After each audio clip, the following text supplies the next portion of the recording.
And what is the first film you watched? చిన్నప్పుడు ఒక register అవుతుంది కదా ఒక మూవీ స్ట్రాంగ్గా.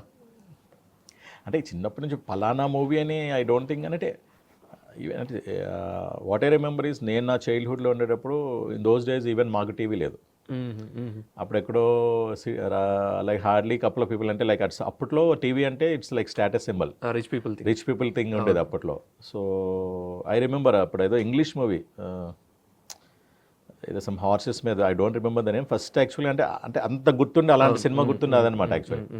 ఎందుకంటే అవి వెళ్ళి టీవీ చూసి దాంట్లో చూస్తున్నాం ఇలాంటి సినిమా అని చెప్పని. సో మా స్ట్రీట్లోనే వేరే వాళ్ళు ఉంటే ఆ ఇంటికి వెళ్ళి చూడ ఐ స్టిల్ రిమెంబర్. ఎందుకంటే మనకి ఆ టైంలో కొన్ని ట్రిగరింగ్ పాయింట్స్ ఉంటాయి కదా, మన ఇంట్లో టీవీ లేదా వేరే ఇంటికి వెళ్ళి చూసాము అని.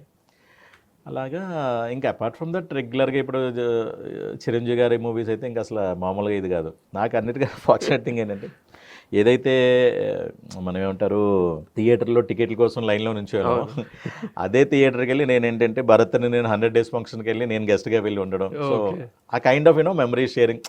ఇప్పుడు డయాస్ మీద నుంచి మాట్లాడి అక్కడ చూస్తే అక్కడ క్లియర్లీ చూడదాం ఆ గేట్కి అవతలేని నుంచి టికెట్స్ కోసం వెయిట్ చేసేవాడిని అని చెప్పని. సో ఆల్ దీస్ థింగ్స్ అనే లైక్ బ్యూటిఫుల్ మెమరీస్.